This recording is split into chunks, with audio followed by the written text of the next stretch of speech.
Like, if you can get your parents to back you, the world's easy. Like, if you can get your parents to believe in your dream, that's the hardest part. Like, after I got my parents being like, oh, you're good at this, I'm like, okay, I can go do this now. All right. Hey, everybody. Welcome back to the Venus and Mars podcast. You've got your host, Anya here. And today I am joined by one of my favorite people, the lovely Zarina Karapetyan. And I say that like that because she is one of my fellow, Soviet American, Russian American immigrants, first generation. And she is an artist. She's a creator. She's a visionary. I have some of her work in my place. And I've known her since we were 13, 14, something, 15? Honestly, I think 14. That's the number that comes to my mind. And we're like in our 30s, right? Are we allowed to say that? Yeah, I think we are. I think we're definitely in our 30s. And yeah. I'm so excited to have her on. I feel like I've wanted to have her on a long time ago because I get the same question from a lot of people over and over again as I've been kind of growing the podcast, as I've been sharing my experience and my knowledge around understanding men and understanding women. And the question is like, why the hell are you doing this? Like, why does this matter to you? Like, what the hell is the point of this? And honestly, like Zarina was kind of there at the beginning, at like the birth of all of this.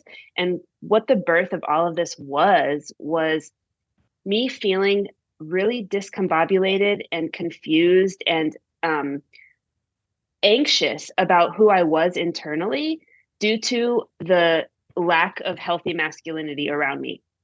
And it essentially resulted in me not trusting myself, not knowing where I'm going, all while being this like overworking perfectionist crazy person. So it made me create like so much hostile energy towards myself, and it made dating men really, really hard. Yeah. And I couldn't understand what was going on. And so Zarina has this also essentially has like similar stories and stories around her creativity and how she's been able to kind of flourish into this beautiful butterfly of an artist. And so, Zarina, I just want to welcome you and say hi as we get into this. Hi. Love you, miss you. I'm so excited, so proud of you for doing all this. I remember when we were at Chipotle, we talked about this like 2 years ago. And you were like, I'm moving towards that. And I was like, well, just do it. And you're like, okay. Totally. That's been pretty much every conversation we've had. Like every 2 years, it's been like, okay, cool. Now I'm 22. Now I'm 26. Okay, now I'm 29. Whew, and here we are. Okay, so talk to the people. Tell the people who you are and what you're doing. So my name is Zarina, and I'm an artist based out of Dallas, Texas. I am working in Dallas, making art, shipping art all over the world now. I'm really, really proud of myself. It's been a hardcore route in life, but one that has completely paid off, and emotionally, not like emotionally and spiritually. I mean that. So I'm doing the thing that I've always wanted to do. And it's like evolving every other day, it seems like. So it's like a dog chasing its own tail, but I'm having a blast. So that's kind of what I'm doing out here. I'm just growing with my work. I'm so proud of you because you could have taken a different route. You really could have made a different choice when you were like 16, 17, 18. And I'm curious, like, what was going on in your mind as like a teenager, like an Armenian American teenager? Like, what was going on in your mind at that time, like in relation to what you wanted to be, the feelings in your body, what your parents were telling you? Just curious. So it's always hard to answer this question because like I turned 13 and I just was like, oh, I want to be an artist. Like I wanted, like at 13, I just like knew. And for some reason, I like understood it like really clearly. And that in itself, you know, I tried to really watch the ego, but I will say something at 13 just understood what the deal I was making, like whatever the deal was. And so I understood that like I'm first generation if I was going to do this, I had to be very serious about it. I had to start working immediately. I had to start pushing myself immediately because I didn't want to be lost and like try to be an artist at like 40, like, and figuring it out later on in life. For some reason, early on, I understood that I had no responsibility and that like I should apply all my free time to make art and to working.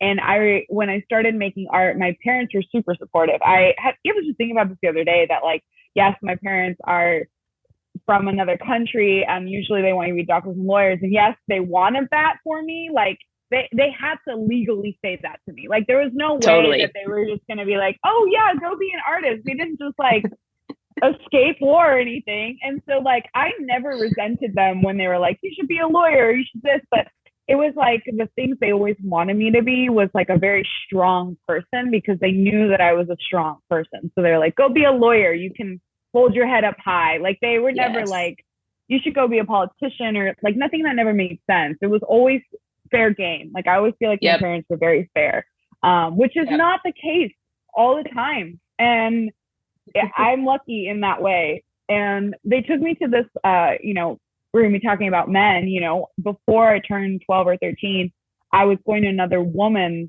art teacher. They put me into art with her and I did not vibe at all. I was like, I want to go home. I hate this. This is not the vibe. Yeah. And then they took me, to Michael, who we have in common. That's how we met. We went to my first art class. That's where we studied art growing up. And I loved it because he was so direct with me. And there was something about the way he taught the spirit of making art that just made sense to me. And I was like, this is it. This is like my spirit is like here. Because he's kind of like a no BS type of person. And I thought, okay, well, he's teaching me real skills. This is where I should apply myself. And so I got lucky after that even more, where I was like, I started off with like an amazing middle school teacher who was a guy, Mr. Magasin, still keep in touch with him. Then I had Michael, who was a man, he called me the other day. Then I had Mr. Bearden and Mr. Martinez in junior high, still talk to them all the time. And then I had Chris Reed, who I still talk to all the time. And then like all the way up into like junior college, I had these like very amazing masculine teachers. It was like, wow. When it came to the art, I was taken care of. Like I understood. And like, it's a lot. I dropped really early on this like idealism of expecting like my father and my family to understand art because it's like they did not have that growing up. And I understood that this was like my path early on. So was there a little bit of like sadness? Yes. But that I think comes with like the nature of age. But I also was super taken care of with all the teachers I had. Like it was like a weird spiritual deal, that's what led me. And then I went to, college and I got a rude awakening that like, that ain't the deal. Like I was completely spoiled from like 12 to 21. And then I go to like a real art school and they're not what I just had for over a decade. And it like I literally quit art school because I had this luxury of amazing masculine teachers who like really taught me art and like the energy of art and sort of the drive that maybe that they need. And I didn't get that until I quit. I'm so curious because this is very beautiful how you're kind of laying this out. What was that difference in the way that Michael and the other men taught you versus what you experienced in art school? Like what was the distinct difference that you recall? So, and I did have male teachers, female teachers actually even through middle school and junior high. And I had a hard time with it. I'm like a feminist. Like I love being a woman. Like I am all for it. But like I had teachers like Michael who completely supported me. Would teach me anything. But what I got from each of those teachers was like a lot of structure. I got a a lot of structure out of it. And I think that was a big deal. And then I also feel like they fought for opportunities for me. Like I always felt like they had my back. Oh, I'm sorry. I missed one of my other favorite teachers, Rex Carre. Like in junior high, like or in junior college. Like I have kept up with all of those men, and it's because they have literally been like, here is how to make art. No BS. There was always a like an outcome. Like I felt like I was doing a project. I would finish the project and feel like a better artist at the end of the project. Like it felt like I was getting more empowered as an artist. And then you go into, you know, the university that I went to or tried to go to, and there was no sense of accomplishment. There was no sense of like pressure or like order or the things that I got from those other men who made me succeed. They were like, this is your path, let's go. Which was not, I did not have that at university. And I ended up quitting, which was huge to quit. And Michael was the only one that was like, good for you. Wow. Good for you. I'm so glad you stayed on your path. Something I learned recently about men, which I think is fascinating, and it kind of backs up what you're telling me about the order and the I got your back and like we're in this together, let's do this. Like I'm going to make you the best you can be. Men take accountability for people that they mentor or people that they give advice to or people that they like are asked for help from. So like if you're like, hey, Michael, I have this problem. Can you help me? And he decides to say, yes, like, here's what I think you should do. Suddenly your problem is not your problem. It's his problem. Right, right. And women don't treat it like that. Yeah. But that's not always the case. But it's like, I could also counter what you're saying, where I'm like, I've had male teachers who just like didn't teach me anything. Totally. For some reason, though, my cards were like 12 years of just the best teachers that I literally still know and I talk to on Facebook like every other week. But I've also met female teachers who did not look my way. But for some reason in this second chapter, it's like I have really strong female mentors outside of the education. Totally. So I think it could be both. Get both sides of men and women, you know, like totally. Did you feel like maybe you kind of had like some of those teachers were kind of playing a father role in a way for you? I think so. And it was like one that I needed to do what I'm doing. I must have really needed that. Like, yes, I'm lucky and yes, those were my cards, but you know, I'm manifesting this subconsciously. And maybe I realized that looking back, I never understood that that's what I was doing. You know, I didn't know I needed it. But like, I'm so grateful that Michael was there. You know, he was the one that was like pushing me creatively in my teens. Like that was it. So it's amazing. I'm lucky. I love that you just dug into that, because as you're speaking, I'm kind of reflecting on my story, and like what I realized about myself was that my gut instinct was so weak at that time. So like I was in that art class, right? I was like very creative, always interested in art. And then it was like, okay, but like, I'm probably not good enough. Right. And so then I moved on to the next thing, and maybe I'm going to be a fashion designer. Right. And that was something that was inspired by actually Michael's wife, which is so fascinating. And so, and then it's like business related, and it's something that my parents felt like a little better about maybe, but I'm not even sure, to be honest with you. Like, it was mostly about be a lawyer or be a doctor. And I was like, well, I'm not going to be a doctor. So I thought I was going to be a lawyer. And so it was just a lot of like, for me, it wasn't this like, who talks about it this way? I think Gabby Bernstein talks about the hummingbird or the woodpecker. Like, are you the woodpecker that like finds the thing and just like goes at it, or are you the hummingbird that like goes into like different parts of life and then you make your path through that? And so I think had I probably had a strong, generous, supportive father figure, like even as like a teacher or a mentor earlier, I think maybe things might have been a little bit different for me. But I was so anxious and so unsure of what I should do and how to please my dad that I ended up not doing anything really well. Like I just ended up like Right. hopping around and feeling like lost. Right. I get So that. I yeah, get that. that was super, super wild to me. And I'm curious. So tell me a little bit about your dad and just like your feelings about your dad. I have a very like objective like feelings towards my dad. Yeah. I really respect him in the sense of I know how hard it is for him to have left Armenia. Yeah. Whether or not like he's, the like dream father figure. I don't think I Yeah. have that like pull anymore. I think I really let go Yeah. of that that like, oh well, my dad's not this dream father figure, so I'm gonna I'm gonna allow whatever behaviors that have grown from that early age mindset because I didn't know any better. I'm gonna let go of that. Like, I mean, and Totally. so I'm a Buddhist.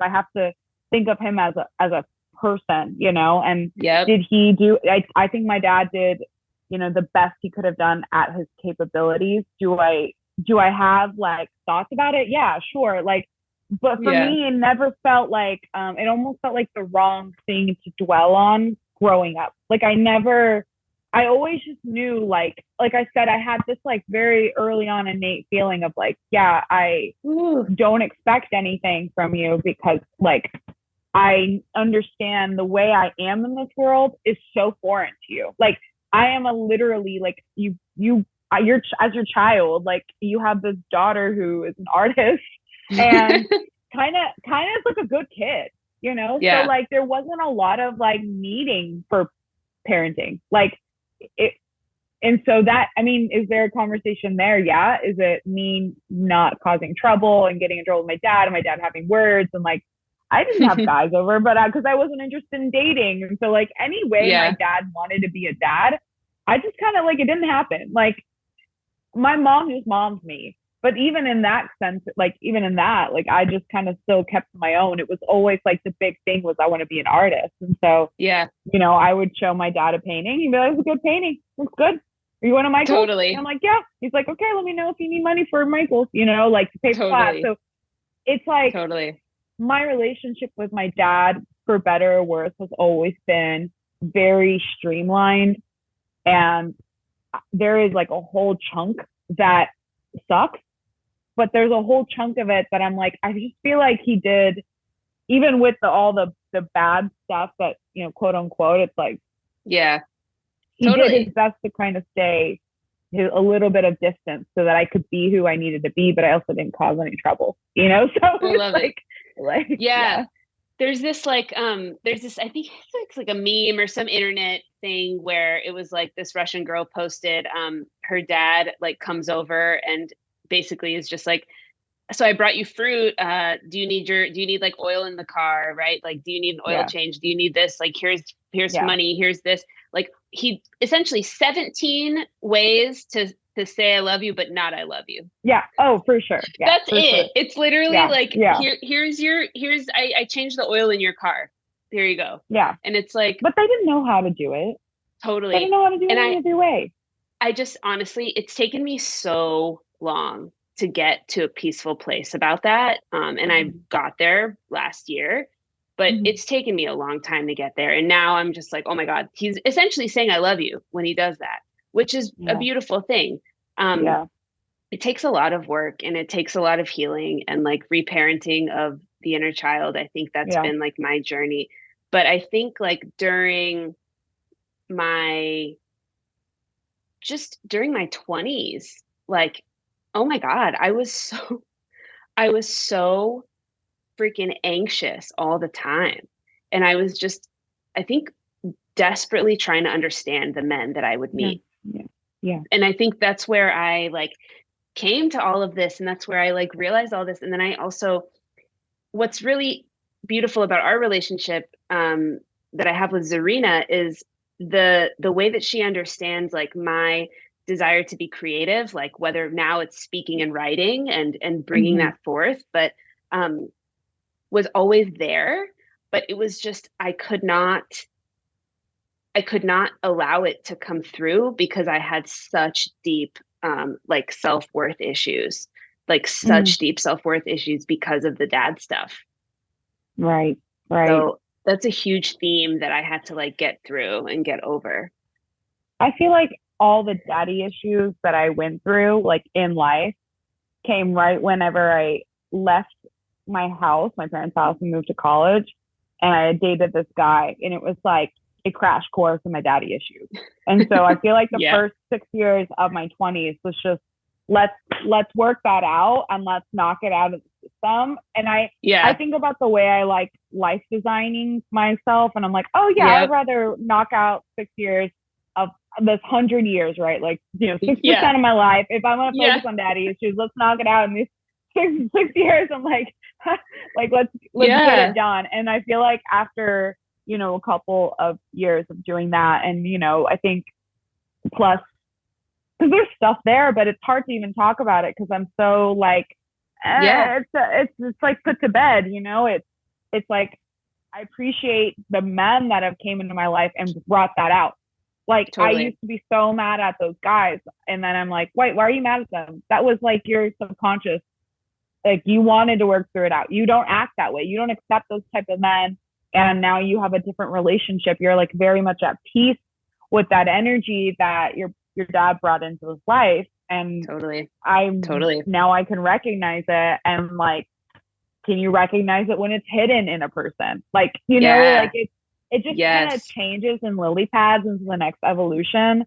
But I do feel like that plus the meditation and the Buddhism and the mushrooms and all of the stuff that bring healing just kind of like Yeah. signs feel delivered, put it on a bow, and it was like the I love it. heaviness. I think that's so great. Did you feel like with every release of some of that, some of those issues, some of that baggage, like your art would open up? Yeah, because I think what it does is it creates like internal space.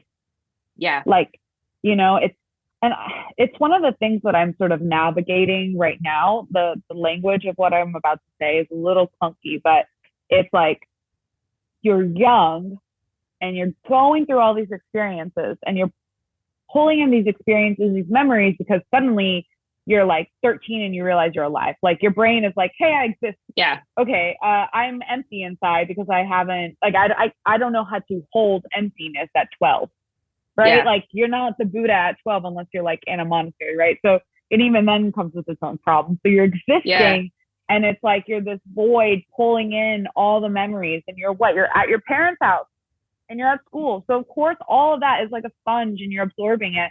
And suddenly Yeah. you're 20 and you're not in that house anymore. And you're like, dang, why does my dad piss me off? Dang, why did this thing just happen with my mom or this and that? And you're like, whatever. And you kind of push it aside and then you start manifesting Yeah. the men that were like embodying the energy of your household because it's what you know. Of And course. so now I'm kind of at a stage where it's like, it's Mm, okay that that's what you grabbed onto. Like you latched onto totally. anything, but like Totally. we can't do the things we need to do moving forward. Like you're just human, but we have a lot more to do. And like, do I want to hold on to the sadness of when I Yeah. was 13, or Yeah. yeah, yeah, I think that's so beautiful. I love what you said about creating the space. I think your awareness is incredible. I think like your like maturity is incredible. I'm like so thanks. impressed by you. And Thanks. um like it makes me think of, okay, like when I was it's just really good because a lot of the women that listen to the show, like they're Yeah, going through this stuff. Like they're yeah, remembering like, why do I feel anxious with this guy? Like, yeah, does that mean I like him? And it's like, okay, I thought I liked him for a long time, but it's yeah, actually not true. And so yeah, I remember like, you know, maybe at 22 or 23, it was like, okay, guy comes into my life and he's interesting, he's ambitious and all the things, but I feel mm-hmm. anxious and I feel like I need to like prove myself and I feel like I'm not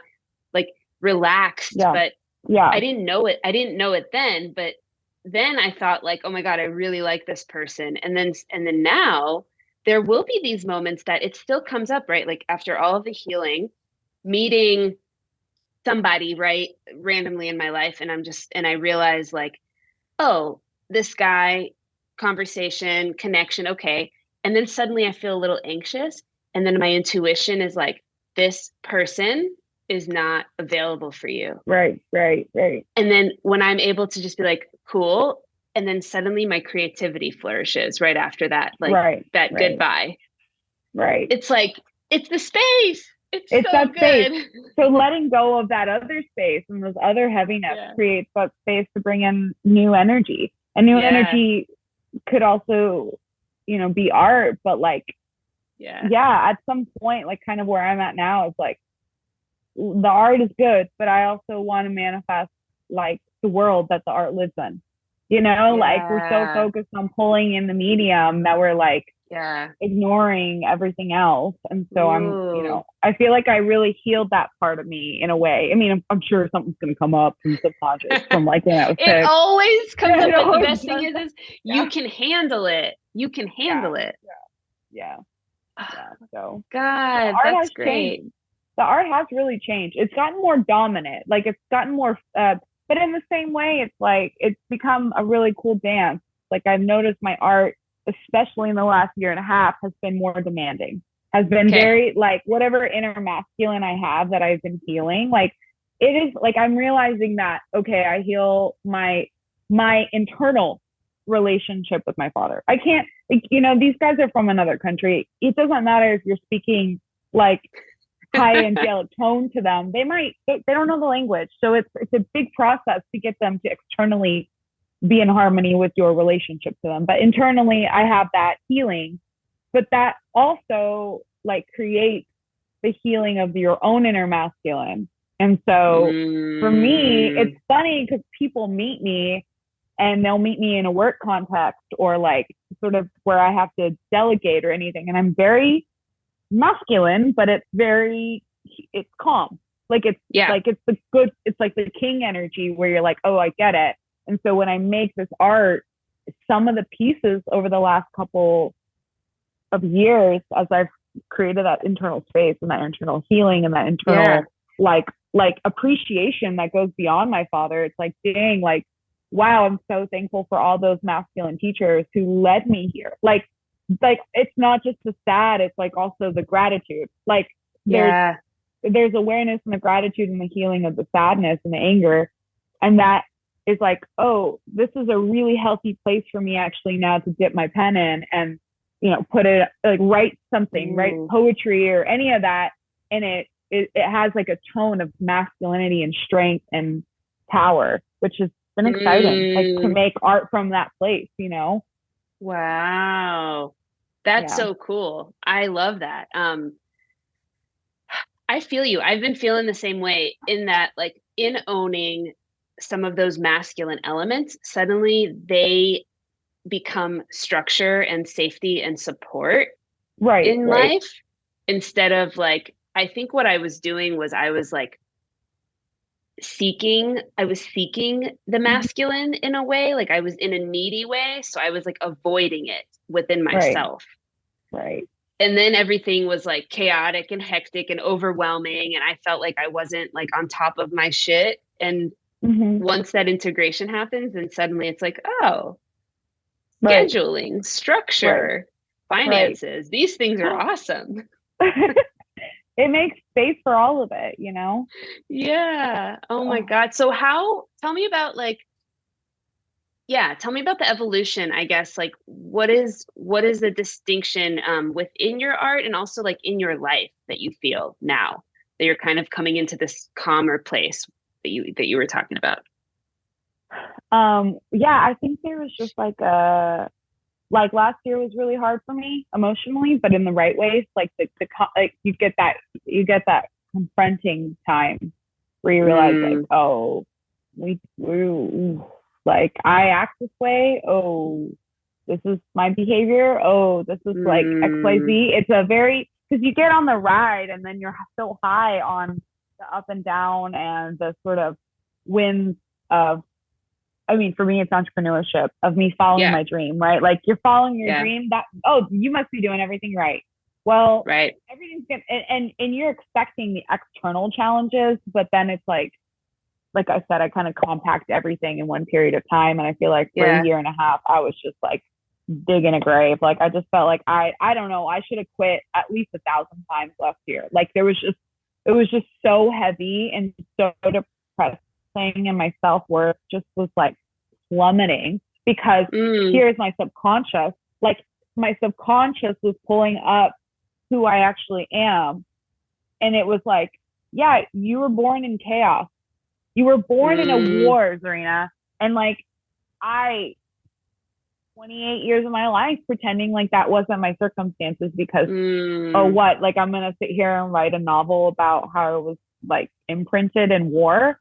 What's that going to do? And so I ignored it. And it was like, okay, no wonder you're an artist. No wonder you can handle the chaos. But how does this manifest into your life? You're not at peace. What is this dream? You're not at peace. Yeah. Oh, well, I must be doing something wrong. Oh, I must have, and so it was like it was like a struggle between the like, it was just two versions of me, like at war, internal. Totally. And that sucked. And I was like, this isn't it. This isn't it. This dream isn't it. This isn't the dream. Like whatever I'm doing right now is not conductive. And I was just, again, had that moment of clarity, like, all right, well, let's just try to let that part of me go. Let's kill that part of me and let's just move forward. And so it was really like sad, but like I had to just let go of a lot of me.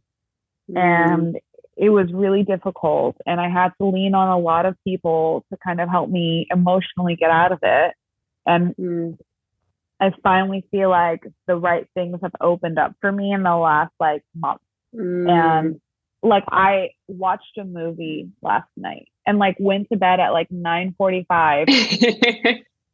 And I know that's unheard of for you. I love it. I know. Beautiful. I went to bed early and like I woke up and responded to emails and like no substances anymore, you know, like yeah. How you can't be naive anymore. You don't get that privilege. Like we don't get that anymore. We have to have ownership of what we know. Like ignorance is bliss and that's okay. But once you know something and then you're choosing not to act on it, that's on you. It's not the universe. It's not anybody's fault. It's not our parents' fault. It's like certain point we heal a lot of the chunk of it. And if we know how we should respond and we're not responding on it, that's the responsibility we have to confront. And I did that for a year and it sucked. And it was not fun. I hated seeing that part of myself. I can relate deeply shedding the layers. What did you let go of? Like if you could summarize into like 3 main points of like what you let go of, what would it be? The big 3, let's see. I let go of substances to regulate my emotions. Yep. Even the ones I thought I had under control. You know, okay, I'm going to smoke a little weed. After all the things are done, everything gets to be done. So I would still get all my work done. It was sort of the tricking, I think, of the masculine. Like, oh, I'm going to keep things organized and chaotic, and I'm going to do the best I can in the day. But after the prayers are done, after the meditation's done, like what? Like I can't just smoke a little weed to relax. Like in a way, I was still suppressing whatever I needed to confront to move forward. Right. So substances, and I have like maybe a drink a month now, you know, so I'm still allowing some space for that, but and then I had to let go of doing everything on my own, which is still really difficult. Like that was really brutal. Like I don't even like, because I'm 13, you know, I've been in that 13-year-old body that made a decision.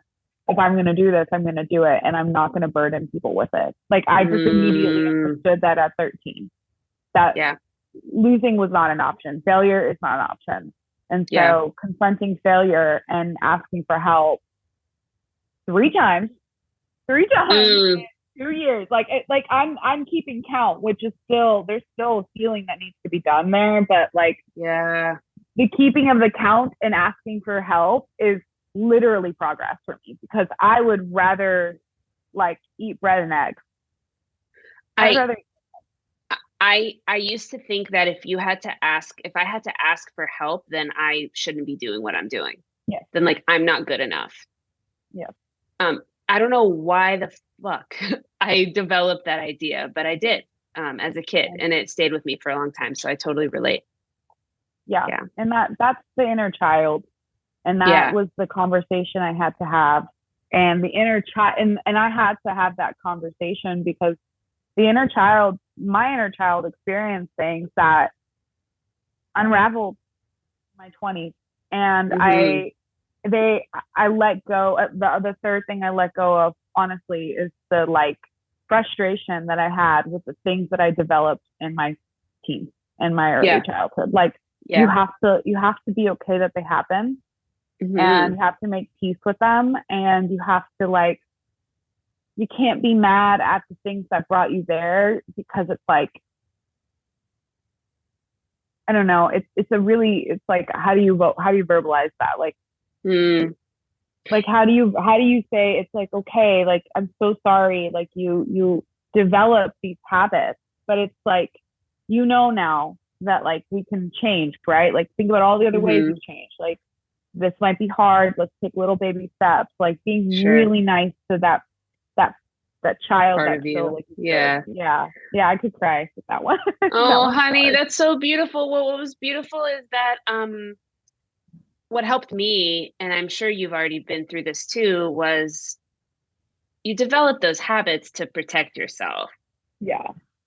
There's like, otherwise she couldn't have survived. So it's almost like, thank you for developing those habits, but now we can let them go. Yeah. Because those habits helped me for the first 5 years. I mean, that girl could make $100 into, $4,000 in 2 weeks. Like that girl had power. But, when you cross a bridge, sometimes like you're like, but I know this thing, but why, how can I leave it? Like I've spent so much time learning this thing, but it's not like you're leaving it. You're letting it go, and it's going to evolve into something better. Better now, which is so meta. Well, it's just not sustainable. It's not sustainable for the type of woman that you want to be, or that you are. And so I'm so curious, like, who is she? Who is this new woman? Oh, I mean, I've told people like I want to be in my Zen era. Like very sharp, also like clear with like my language and the way I'm in the world. I think my inner masculine was honestly connected to my higher feminine, and I've repressed my inner masculine because it also represses my inner feminine, my higher feminine actually. And those two energies in my body are very connected. And so moving forward, it's like I need to step into a higher feminine role, which is more responsibility, more nurturing, but that also means like the inner masculine, the healed version of me, is very strong and kind of alpha, and also like don't mess with me. I'm not interested in that. Like, don't bring any bad energy my way. So a little more in control on the external side. I don't think I've ever really been like that. I've always been internally controlled. Like, don't cause trouble, don't cause trouble, don't cause trouble. Inner child, you're not causing trouble. You're not causing trouble. Of course. But that the energy needs to come out, because as my like higher feminine, grows, the business grows, like more of my face goes on the internet, more people meet me. I mean, it's like wild, but at the same time, that's a lot of energy. And so the inner masculine is like, I need you to just take a step back before you try to just invade this universe. Like, you're not going to just do that. And so I'm super protective over this world I've spent since I was 13 building. And that I don't want to be aggressive and mean, but I want to be very like, well, I mean, like, I think we talk about these things in different ways, but generally what I'm hearing from you is, instead of just like managing your emotions internally, now you're ready to set boundaries with the world because you Yeah. deserve it. Oh, for sure. So good. That's so powerful. And I love the way you talk about like this like woman. I mean, it's essentially like you stepping into your queen energy, It's which true. is so beautiful. It's just like calm and wise, and like I'm not in a rush. Like it'll take me as long as it takes me, and like I freaking get that.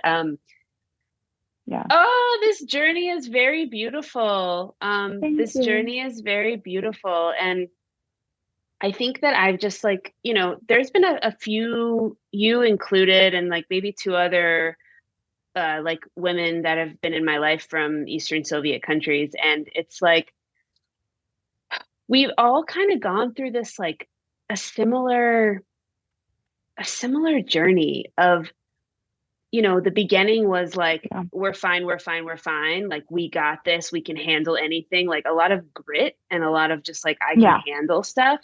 And then like we realized like it almost makes me cry. We realized like, oh, it's because like we didn't know how to like sit back and like relax. Like we didn't know how to do that.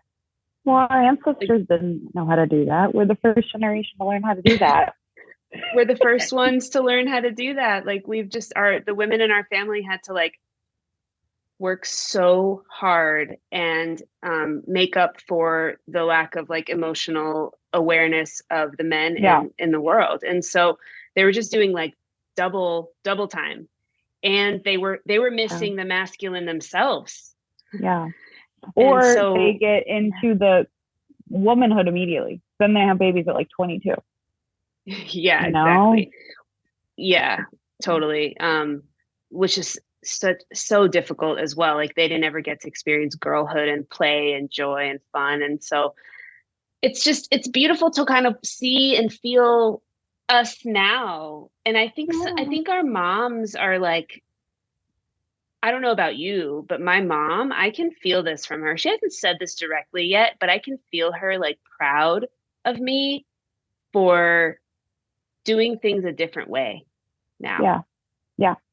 Oh, Yeah. I talk about this all the time where I'm like, my mom was the best type of mom.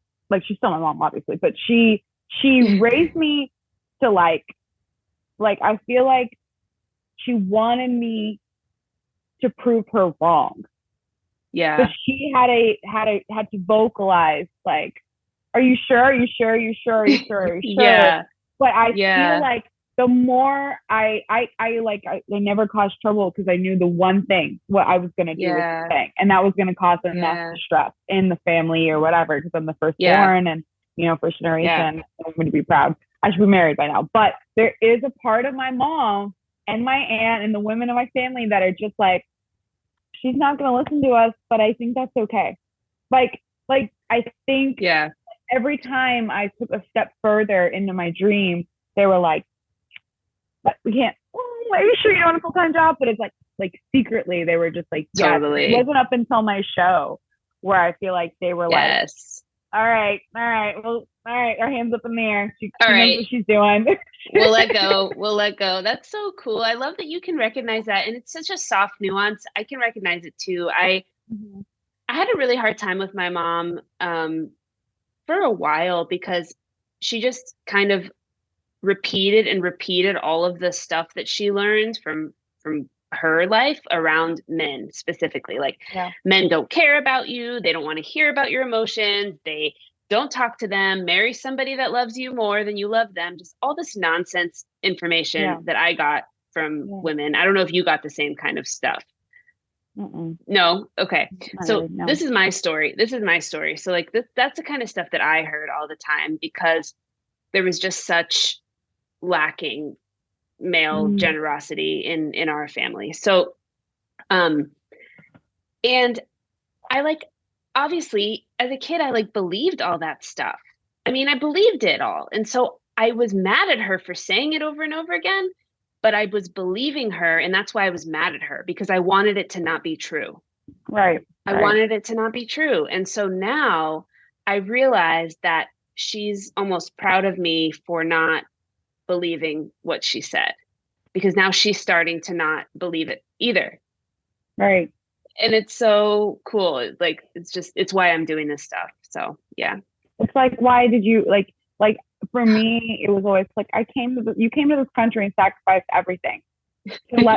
let me do some work in this part of, healing, I feel like Yeah. I've talked to my True. aunt about this before. One time I took mushrooms and it like came to me, but I was like, oh, my aunt has done a lot of work for me.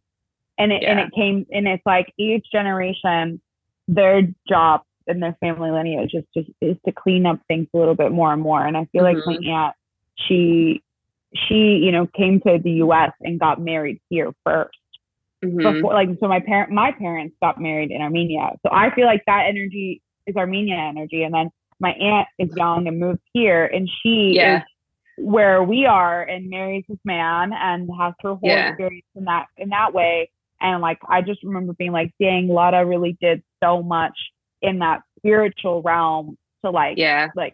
to have us here on a podcast talking about this version of it.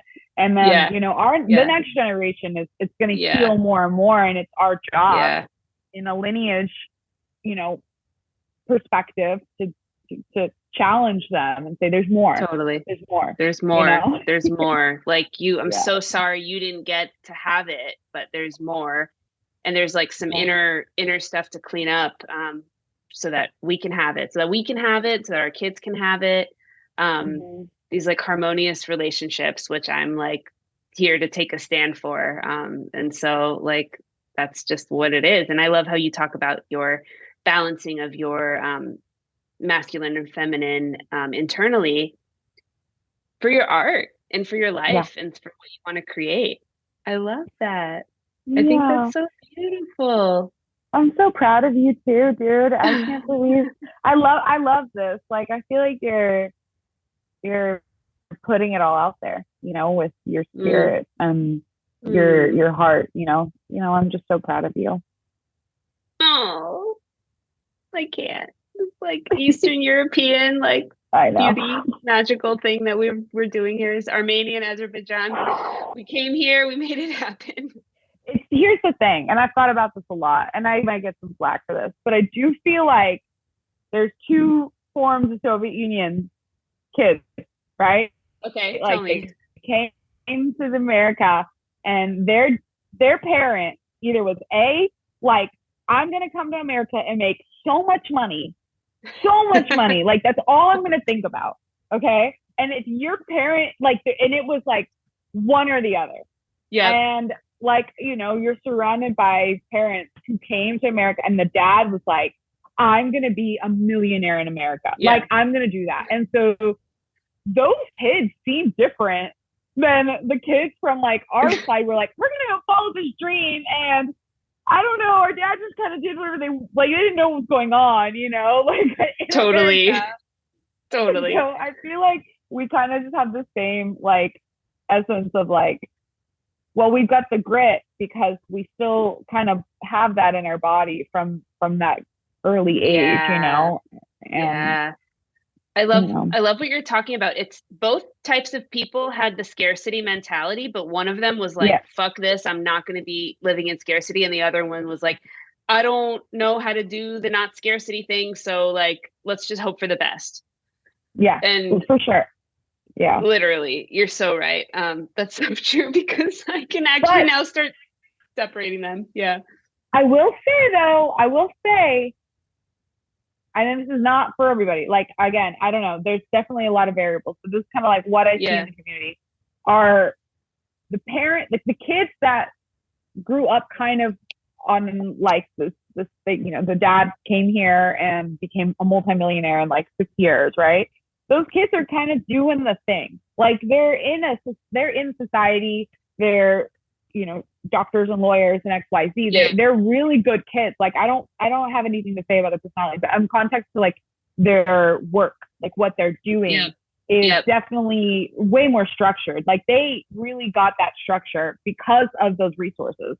And Yep. then there's kind of us who we have these wild hairs. We're like, well, we did we get lucky because we had nothing kind of to really lean on, and we get now to like follow our own paths and our own dreams, like Ooh, because we didn't get to do that. So was it sort of a long-term return of our spirit? Like love it. I had to let go of that like anger towards those rich kids, you know, and I was Love what you're saying. Yeah, I love what you're 17. saying. Yeah.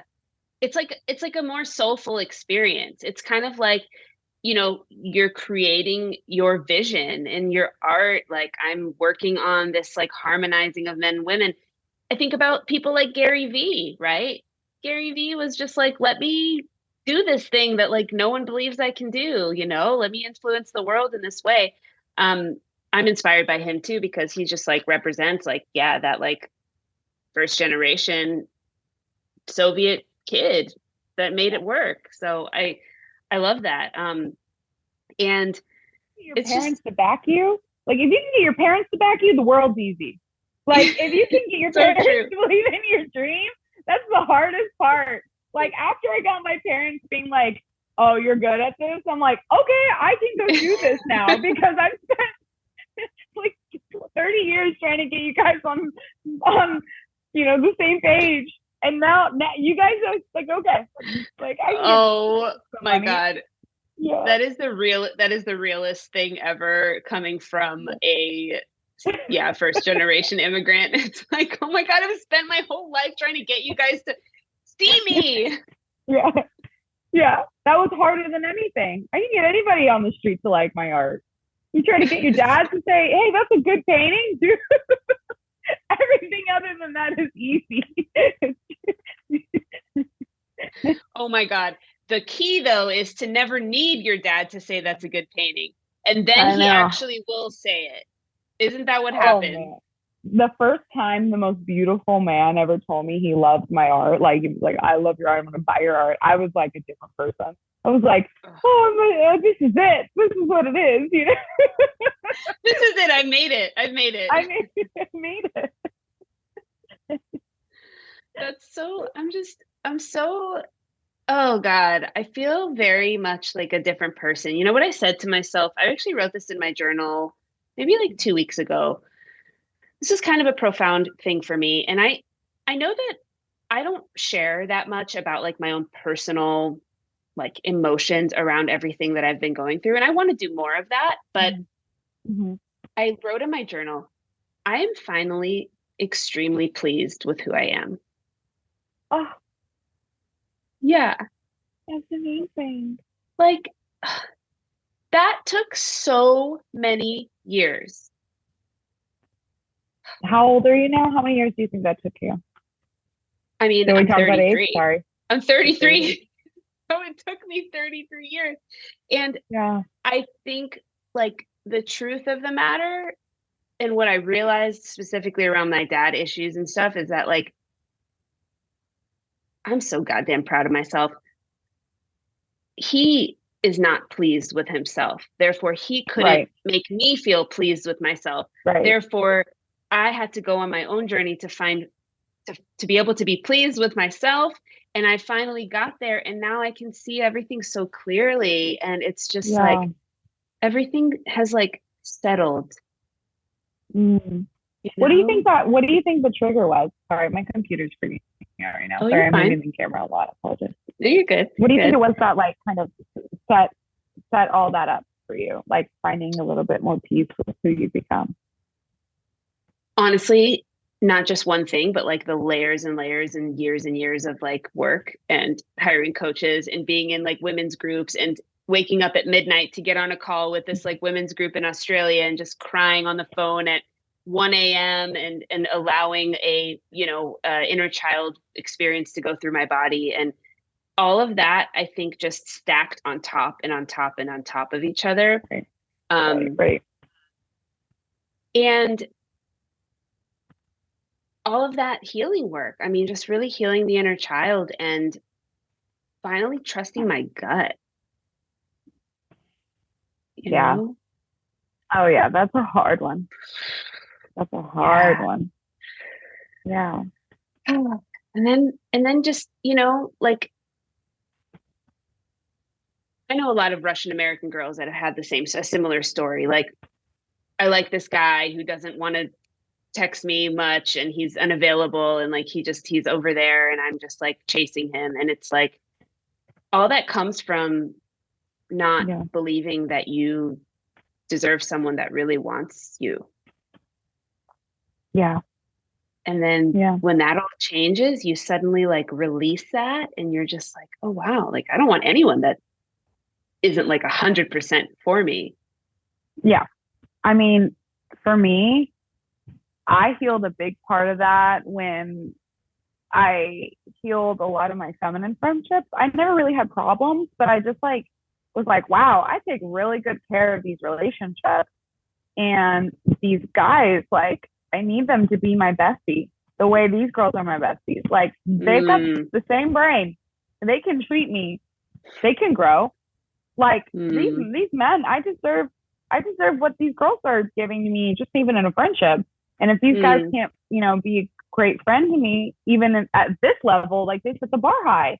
Like it's not just about love and romance and having marriage and stuff. It's like that friendship aspect of it that I feel like brought a shift in the way I have relationships with men. I'm like, you can't, if you can't remember things on the basic level, then like, what am I doing? I'm just chasing you for what? Like for what? Totally. What am I doing? Yeah, I love that. Men are fantastic at remembering things that are important to them. And so that's just always been a sign for me. and so when they're not remembering things, then you can tell what's important to them and what's not. And it's just such a reality check for all of us. I love it. It's hard though, because I remember being like younger and just being like, oh well, it's important to them, so I support it. Like if they were like really invested in something, I thought that was like the way to show like love back, is like to support whatever was important to them. And it wasn't until so recently where I was like, oh wait, what if things are important to me? Like exactly. do I get like, oh my God, it was a big awakening for me. Exactly. That's huge. That has been my journey as well. I have always been trying to please, please like me, please like me. I will support you. I will, right? And that got me just no respect. No respect from the masculine. Surprisingly. Like, what? We weren't told that. We weren't told that. Our moms didn't tell us that because our moms didn't have the experience of like powerful, feminine, life. They didn't experience that. They didn't have a chance. They didn't get to, like, bless them, but they didn't. Yeah. So what do you feel like moving forward, your relationships with men? How do you feel like they've changed? Oh man, they've changed in such a big way. They are reciprocal, which I love, but not in the same way, not in this way of like tit for tat. They're just like reciprocal energetically. Like I know that I feel cared about and I feel appreciated and loved. I feel the same way about them. They can feel that from me. I've been able to like allow men to have a lot more space and have a lot more just like have a way wider amount of like play space to just be themselves without me trying to realize. I was realizing I was trying to play a masculine role. I was trying to fix and help them all the time. Right. And just like, they're not interested in that, especially not from a woman. That was a big lesson for me to learn. And so I also really love the polarity aspect of it, and just being able to receive from men, whether it's words of affirmation, like kindness, like support, and to be able to just say thank you and not need to feel like I owe them something. I think that was a huge one for me. That's a hard one where you feel like you can just receive. That's the hardest one. I think that's the hardest one. Isn't that wild? Isn't that wild? Yeah. How's that for you, receiving? gotten better. Trust me. I'm like, oh, you want to give me something? You want to? Good.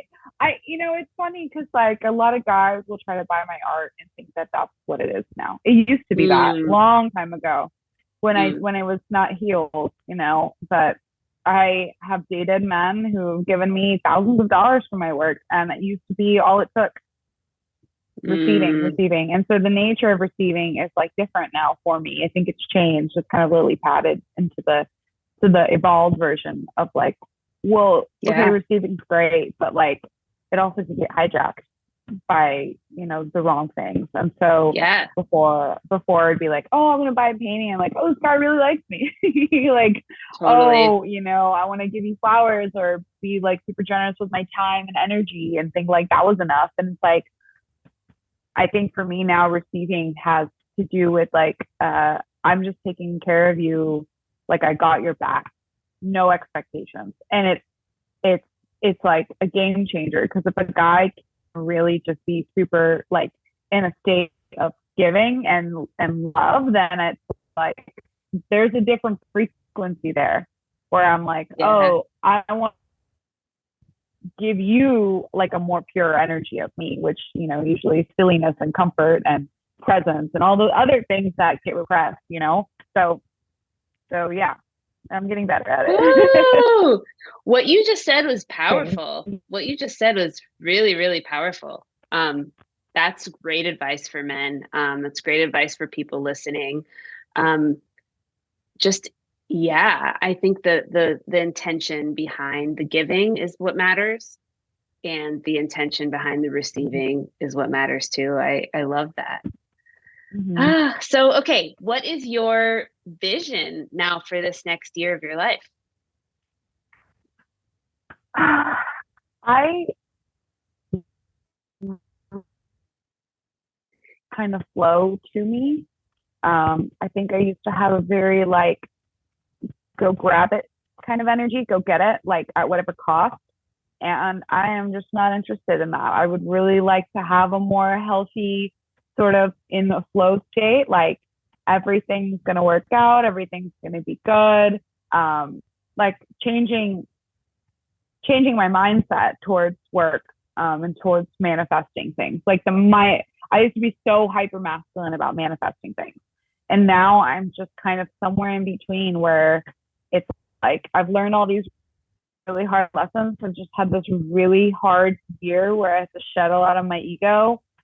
Girl, I just want to like make good art, like make good art Yeah. and take care of my health. And Yeah. like when it's time to make art, focus. When it's time, like when you're done, reset.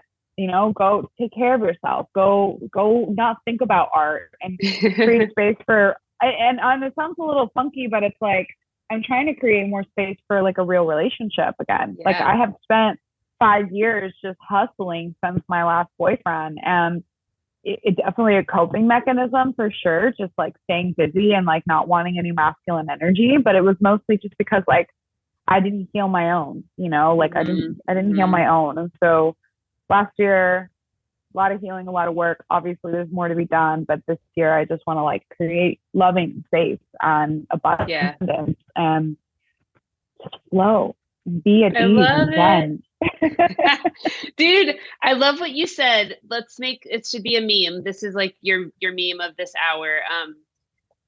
The feminine urge to make art and be healthy is what you said.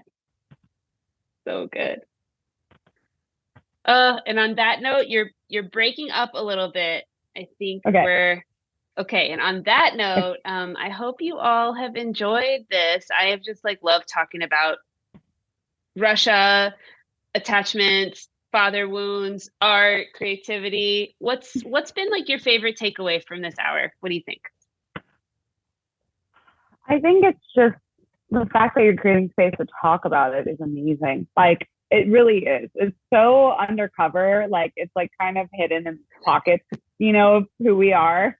And you're like, Yeah. hey, what's that? Let's talk about that, And it's so amazing. And like I feel like I'm really getting like the same feeling I think that we had when we talked about it originally, which was just like, oh, we have a lot in common. Like we have a lot in common, and it's like impacted us. It's impacted us. Those years impacted us, and like we pretend like it didn't. Why would it? But then we confront it, and things change. So like that is what I've really like. The more you confront it, the more you become more of who you are, and the more you heal that part of you. And I think you creating this space is like amazing because you're creating a safe space to confront a lot of father wounds, a lot of healing, a lot of just conversation and masculinity. Like that's awesome. Really, really awesome. Special. I'm so grateful to you, my queen Zarina. I love your name because I always think of the queen because it's like a tsar and then Zarina, and it's just beautiful. That's what it means. I know. That's it. Yeah. Of course, that's what it means. Yeah. I love it. Well, thank you all for listening. I hope you've enjoyed this. I hope you've gotten some tidbits from it. And I would love to hear from you what your favorite part of this episode has been. So send me a DM, hit me up on email. And as always, until the next time.